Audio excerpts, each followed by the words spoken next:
Salut à tous, j'espère sincèrement que tout roule pour vous. Alors accrochez-vous bien parce que hier, le 19 novembre 2025, une info exclusive a fait surface. Yassine, oui, le Yassine, celui par qui le scandalistam a éclaté, a refait surface en Algérie. Figurez-vous qu'il s'est présenté de son plein gré aux autorités algériennes dès l'aube du 18 novembre. Un retour presque théâtral après avoir disparu des radars planqués quelque part en Tunisie pendant près de 3 longues semaines. Petit rappel pour ceux qui débarquent. Ben Chada, c'est celui qui a secoué tout le système en balançant le 3 novembre dernier un témoignage glaçant sur les réseaux. Une vidéo choc dans laquelle il décrit son passage à l'enfer, détention arbitraire, sévices, en série humiliation physique, privation, violence. Et tout ça parce qu'il a osé défier une figure bien installée, Ibtissam Hamlaoui, patronne du Croissant Rouge algérien. D'après lui, c'est elle qui aurait tiré les ficelles d'une sombre machination politico-judiciaire, mélange de vengeance personnelle et d'abus de pouvoir orchestré avec une précision glaçante. Une histoire qu'on croirait tout droit sortie d'un thriller, sauf qu'elle est bien réelle. Rappelons-le, ce calvaire Yassine ne l'a pas traversé seul. À ses côtés se trouvait Hajar Zitoni, une consoeur journaliste autrefois, aux commandes de la communication du Croissant Rouge algérien. Ensemble, ils ont enduré l'innommable. Puis, comme un souffle de vérité chata a fini par exposer cette sombre épopée au grand jour. Hier encore, l'angoisse planait. On s'interrogeait tous, où est-il passé? Pourquoi ce silence? Aucune nouvelle, aucune trace. Jusqu'à ce qu'une source bien placée vienne apaiser les esprits. Yassine va bien, en chair en os et sans une égratignure. Apparemment, pas de garde à vue, pas de cellules froides, ni d'interrogatoire musclé. Au contraire, son retour en Algérie aurait été tout sauf brutal. Un accueil presque chaleureux, diront certains, assurément digne, voire presque douillet. Pris en main dès la frontière avec la Tunisie, il a été escorté jusqu'à Alger, logé dans un hôtel de la capitale, entendu poliment, traité avec respect. Oui, vous avez bien entendu. Pas de menottes, pas de cris. Juste un face-à-face civilisé avec les autorités. Comme quoi, même dans les affaires d'État, il arrive qu'on soit surpris. Jusqu'à présent, Yassine lui-même n'a pas soufflé mot. Silence radio. Aucune apparition, aucune déclaration publique. Mais de notre côté, on a mis la main sur une source de premier plan, quelqu'un de très bien connecté au cœur de l'affaire. Une source solide, crédible et surtout bavarde. Elle nous a même glissé quelques éléments tangibles, des preuves, oui, mais qu'on gardera bien au chaud. Secret journalistique oblige, vous comprenez? Ce que l'on peut vous dire, c'est que, d'après ces infos confidentielles mais sérieuses, Yassine Ben Chata n'a à ce jour connu ni cellule ni menottes, aucun passage par la case détention, et visiblement pas non plus de mauvais traitements façon classique. Les agents de sécurité l'auraient auditionné dans un cadre respectueux, presque cordial et surtout sans brutalité. Il aurait partagé lors de cet échange des détails pour le moins explosifs sur la face sombre de la machine administrative du Croissant Rouge algérien avec à la baguette la très controversée fratrie Hamlaoui. On parle ici de dérives graves de cafouillage interne, d'un système de gestion plus que douteux, voire carrément gangrené par l'opacité et les magouilles. Bref, une structure humanitaire qui a viré au théâtre de l'absurde version autoritaire. Pour l'instant, on reste dans l'attente. Mais ce qui est sûr, c'est qu'on peut souffler un peu l'accueil, réserver à Yassine son traitement et sa récupération. Si on peut appeler ça, ainsi on de quoi rassurer. Oui, le terme peut sembler étrange, mais difficile d'en trouver un meilleur quand on voit comment les services de sécurité l'ont, disons, repêché dans les règles de l'art. Pendant ce temps-là, dans l'ombre des projecteurs, Madame Hamlaoui reste tranquillement installée à son poste. Aucune déclaration, aucune apparition, aucune réaction. Elle dirige toujours le Croissant Rouge algérien comme si de rien n'était sans être inquiétée le moins du monde. Sa fonction n'est ni suspendue, ni même remise en question, elle est juste devenue silencieuse. Invisibilité stratégique, discrétion calculée. À vous d'en juger. Quant à Yassine Ben Chata, si ce traitement humain et digne se confirme alors, tant mieux. Vraiment. Respect dans ce cas à ceux qui l'ont pris en charge. C'est ainsi que cela aurait dû se passer depuis le début, sans détour, sans brutalité. Et qu'on se le dise, ce n'est pas la gendarmerie, ni ses unités classiques, qui se sont occupées de lui. Non, non. Tout indique qu'il a négocié directement son retour avec les services de renseignement algériens. Et là, tout prend une autre tournure. Reste à savoir maintenant si une enquête, une vraie, pas une opération de com', verra le jour pour faire la lumière sur ce qui s'est réellement passé entre les murs de la brigade de recherche et d'investigation de Boudra'a. Yassine et Hadjar Zitoni, tous deux victimes présumées de dérives inquiétantes, attendent toujours que justice s'en mêle. Pour l'instant, silence radio du côté de la gendarmerie nationale. Aucune mise en cause, aucune procédure interne lancée, du moins officiellement. D'une autre, on continue à creuser. Les témoignages arrivent, mais certains se contredisent, d'autres manquent de clarté. Rien n'est encore figé. Et dans ce genre d'affaires, prudence est mère de sûreté. Alors on recoupe, on recalcule, on revérifie tout ligne par ligne. Pas question de se faire avoir par des intox ou de servir de relais à la moindre désinformation. Ce qu'on veut, c'est du solide. Et on vous le doit. Alors voilà, en attendant que la suite se dessine, plusieurs questions restent en suspens. Yassine sortira-t-il enfin du silence? Lui rendra-t-on sa place, sa voix, ses droits? Va-t-on lui rendre sa dignité civique et juridique, ou son dossier va-t-il finir comme tant d'autres, dans les tiroirs poussiéreux de l'oubli organisé? Et surtout, les éléments explosifs qu'il aurait transmis au service de renseignement vont-ils faire tomber petit Sam Hamlaoui? Ou bien tout cela n'était-il qu'un deal discret, un arrangement à l'algérienne? On te blanchit, on te protège, mais tu t'éclipses à jamais. En clair, une sorte de marché du silence emballé dans du papier républicain. Difficile de dire où tout cela mènera, mais une chose est sûre, on ne lâchera pas l'affaire des yeux. Surtout que l'autre pièce maîtresse du puzzle Hadjar Zitoni, elle n'a toujours pas remis les pieds au pays. Toujours à l'étranger, toujours hors de portée. Quant à Hamlaoui, elle reste ce qu'elle a toujours été, une énigme à multiples facettes. Mais petit à petit, les masques commencent à glisser et le rideau se lève même si ce n'est encore qu'à moitié. Au fil de notre enquête, un détail clé a été confirmé, la petite Hamlaoui n'est pas arrivée là par hasard. C'est en mai 2022 qu'elle s'est retrouvée propulsée à la tête du Croissant Rouge algérien. Puis 3 ans plus tard, en mars 2025, elle a décroché un autre titre clinquant, celui de présidente de l'Observatoire national de la société civile. Tout ça, bien entendu, n'avait rien d'anodin. À l'origine, ce n'était pas ce poste qu'elle convoitait, son rêve devenir ministre. Mais voilà, ce rêve-là s'est fracassé net, la famille Tebboune, rien de moins, lui a claqué la porte au nez. Et pas seulement le cercle proche, même les poids lourds du clan lui ont dit non. Les raisons. Déjà exposées dans nos précédentes révélations. Échec ministériel consommé, elle a donc changé de cap. Nouveau plan s'emparer de l'Observatoire, cette machine à influence qui, sur le papier, n'intéresse personne, mais qui, entre de bonnes mains, peut servir de levier redoutable. Et Hamlaoui n'a pas tardé à vendre son pitch au clan présidentiel. Elle leur a promis qu'elle saurait façonner la société civile, la remodeler à sa main et en faire une force de frappe prête à dégainer au moment opportun, genre, disons, une campagne pour un 3e mandat présidentiel. Ouais, vous avez bien entendu, tout ce beau petit montage n'avait qu'un seul but, final, préparer le terrain pour un 3e tour de piste d'Abdelmajid Tebboune, surprenant peut-être pour certains. Mais croyez-moi, j'ai recoupé les infos, vérifié les sources et tout concorde. La mission confiée à Ibtissam Hamlaoui n'est pas tombée du ciel. Elle n'est pas là pour décorer. Son rôle, tisser une toile bien ficelée à travers la société civile, monter des réseaux sur mesure et construire brique par brique une structure prête à s'enclencher le jour venu. Une sorte de machine à applaudir, bien huilée, bien docile, pour accompagner sans accroc le comeback électoral du chef. Du conditionnement politique en douceur, mais pensé avec précision. Une manœuvre discrète, mais terriblement stratégique. Alors voilà, Abdi Doun, fin stratège ou simple imitateur, semble vouloir rejouer la même partition que feu Abdelaziz Bouteflika pour s'assurer une prolongation au pouvoir façon 3e, voire 4e acte. La recette, rien de bien original, construire un maillage d'associations loyales bien alignées, prêtes à se mobiliser à la demande.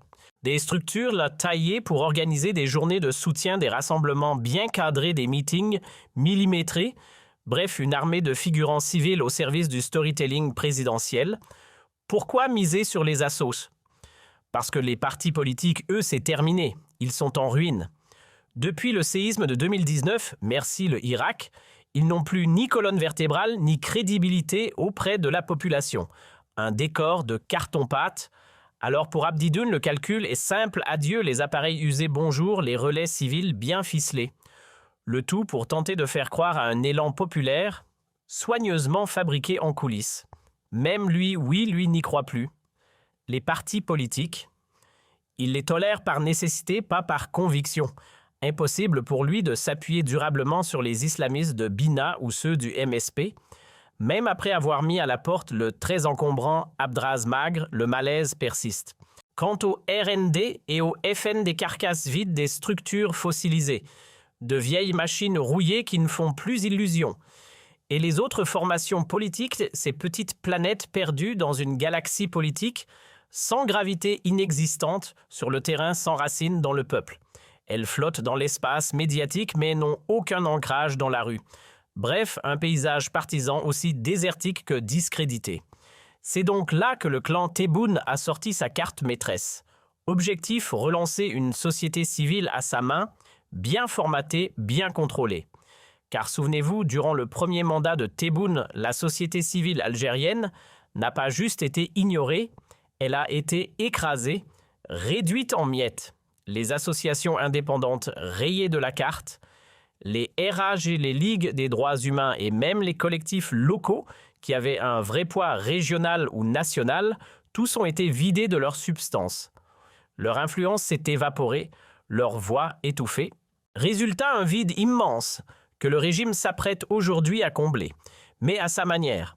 Tout a commencé par un coup de plume législatif, une nouvelle loi sur les associations emballée comme une réforme, mais calibrée pour le contrôle total. Résultat, surveillance renforcée, liberté réduite à peau de chagrin. Ceux qui faisaient vivre la société civile, les militants, les collectifs, les figures du Irak, ont été traqués, intimidés, enfermés jusqu'à extinction quasi totale. Les associations indépendantes n'ont pas été dissoutes. Elles ont été démantelées méthodiquement. Une opération chirurgicale de désintégration sociale menée au nom de l'ordre. Plus de voix dissidentes, plus de contre-pouvoir, juste le silence. Et ce vide soigneusement orchestré n'avait rien d'un accident. Il fallait faire place nette pour mieux rebâtir, à leur façon.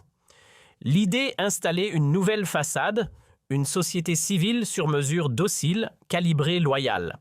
C'est là qu'Ibtissam Hamlaoui entre en scène investi d'une feuille de route en bonne et due forme, avec une promesse faite directement à Abdelmadjid Tebboune, reconstruire tout un écosystème d'associations entièrement aligné avec les objectifs du pouvoir. Pas une société civile qui dérange. Une société civile dressée, prête à relayer chaque mot du régime comme une extension bien disciplinée de l'État. Mission, endoctrinement, soft. But ultime, légitimer le système sans jamais le bousculer. Ce n'est pas une société civile au sens noble du terme. Non, ici, on parle d'un mécanisme parfaitement huilé, conçu pour valider, amplifier et relayer toutes les décisions venues d'en haut. Que ces décisions soient absurdes, brutales ou simplement impopulaires, peu importe le rôle de cette société civile 2.0, c'est d'acquiescer. Présente partout, dans les comités de quartier, dans les ONG pour la jeunesse, jusque dans les associations féministes, rebaptisées pour l'occasion, elle est le haut-parleur discret du pouvoir, une sorte de tissu associatif domestiqué qui applaudit à l'unisson, prêt à soutenir toute initiative, même la plus discutable du moment qu'elle porte le sceau de Tebboune & Co. Et pourquoi donc avoir misé sur PAMAM, ou plutôt Ibtissam Hamlaoui, pour cette mission si délicate? La réponse est aussi politique que cosmétique, parce que dans l'Algérie officielle version 2025, le fond importe peu si la forme plaît, et elle coche toutes les cases. Blonde élégante, charismatique, trilingue, moderne à souhait, elle incarne la vitrine idéale d'un régime qui veut paraître ouvert sans vraiment l'être. Dans les campagnes ou les wilayas reculés, son apparition crée l'événement. Une femme bien mise sur d'elle, occidentalisée, juste ce qu'il faut, c'est l'effet « waouh » dans un paysage politique poussiéreux. Hamlaoui, c'est la femme météore, la comète médiatique que le régime envoie briller là où il lui faut un peu de lumière. Elle ne révolutionne rien, mais elle rassure ceux qui veulent croire qu'on avance. Même si en coulisses, tout est verrouillé. Dans le monde très balisé de l'activisme de proximité, on peut le dire, c'est une première. Des femmes engagées dans la société civile, il y en a toujours eu. Des responsables, des militantes, des porte-voix locales, oui.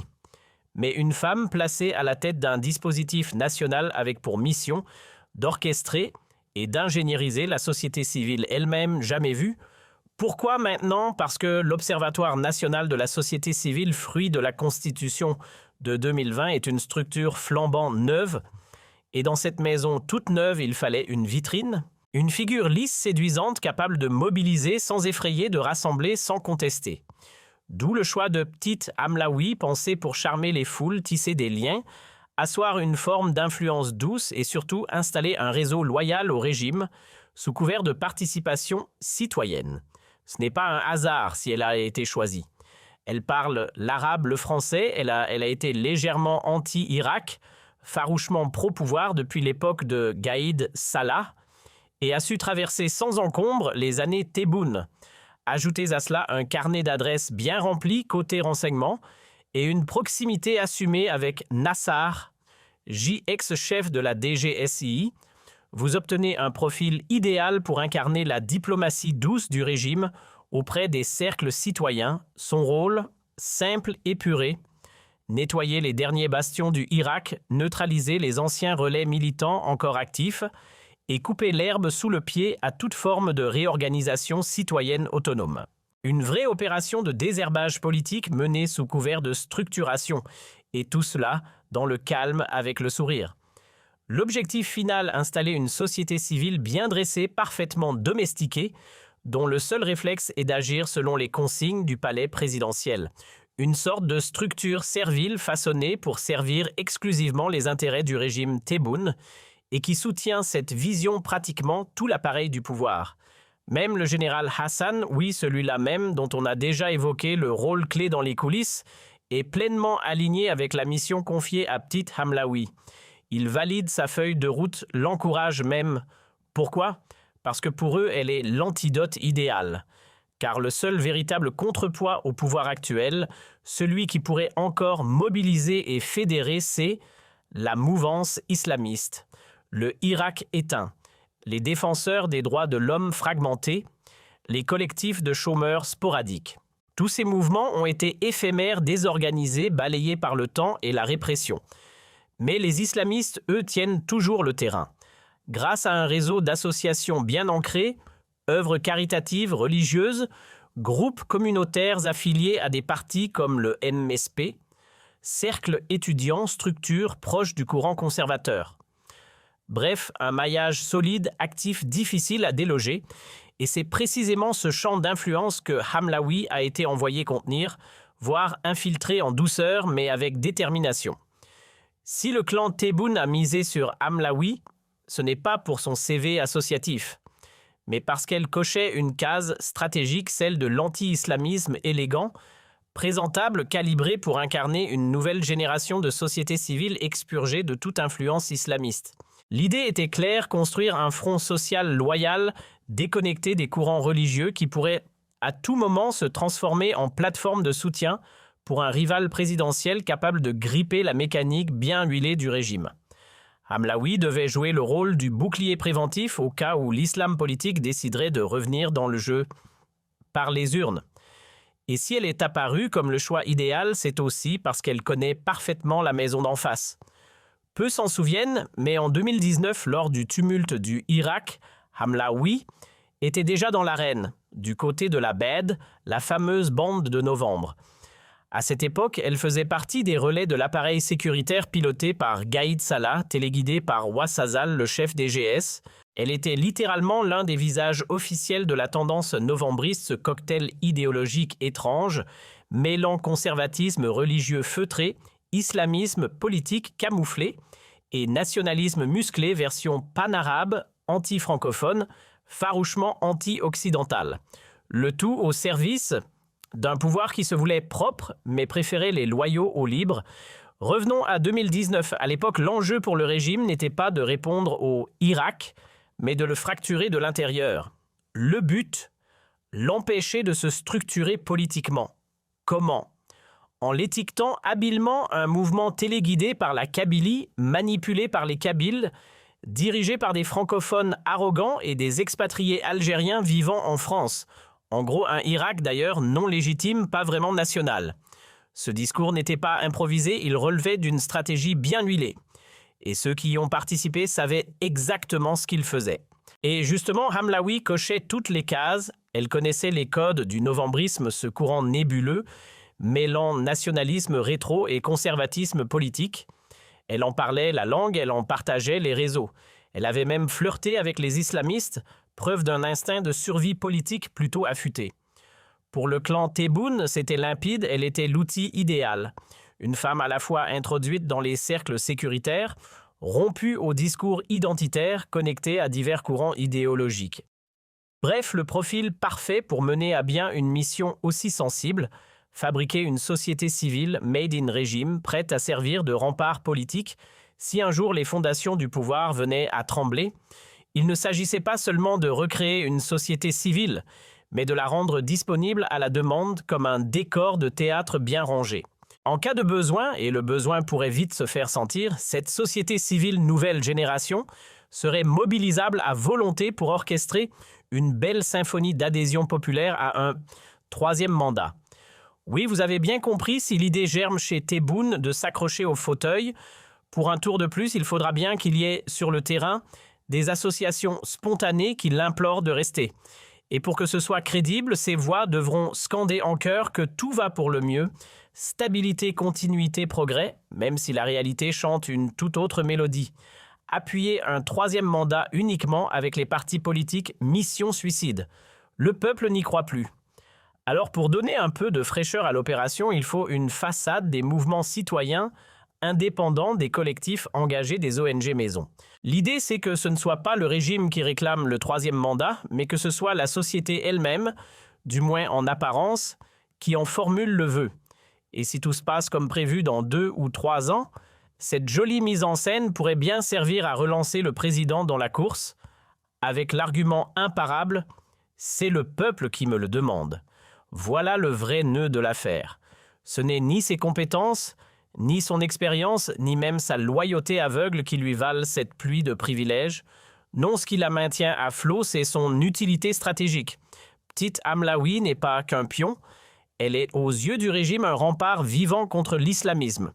Même le général Hassan, qu'on ne soupçonne pas d'être tendre, l'a reconnu sans détour, elle, c'est notre vaccin. Rien que pour emmerder les islamistes, pour leur barrer la route, on doit la préserver coûte que coûte. C'est dit.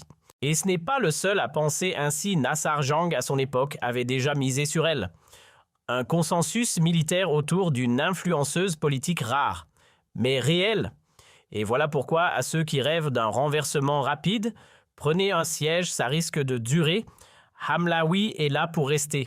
Non seulement parce qu'elle jouit encore d'un appui solide au sein du pouvoir, mais surtout parce que sa mission est trop délicate pour être confiée à n'importe qui. C'est simple, elle n'est pas là par hasard et elle ne partira pas sur un simple revers médiatique. Tant que le régime n'aura pas trouvé le clone parfait pour reprendre sa place, une copie aussi docile, aussi télégénique et aussi politiquement utilisable, elle restera solidement ancrée, stratégique jusqu'au bout. Si le pouvoir cherchait un visage pour incarner la reprise en main feutrée de la société civile, il ne pouvait rêver mieux qu'Ibtissam Hamlaoui. À ce jour, aucun profil ne coche autant de cases qu'elle photogénique, disciplinée, connectée, prévisible, docile et utile. Elle est l'outil rêvé pour poursuivre la grande entreprise de formatage social Made in Tebboune. Sa mission, reconnecter les fils du contrôle à travers une toile d'associations loyales, prête à s'activer au moment opportun comme un levier électoral. Notamment le jour où Abdi décidera que 2 mandats, c'est décidément trop court pour accomplir sa vision présidentielle, croire au départ imminent de Petite Ham relèverait presque du conte pour enfants, même avec le scandale, même si son accusateur a été reçu dans la soie, traité avec ménagement. Rien n'indique que les bombes qu'il détient suffiront à faire trembler sa position. À vrai dire, plus les jours passent, moins l'idée d'un limogeage semble crédible. Elle est là, enracinée, protégée. Et sauf miracle du genre rarissime dans les hautes sphères algériennes, elle ne bougera pas. La petite Ham, c'est comme un meuble d'État, on ne le déplace pas sans grand chambardement. Sans grand chambardement.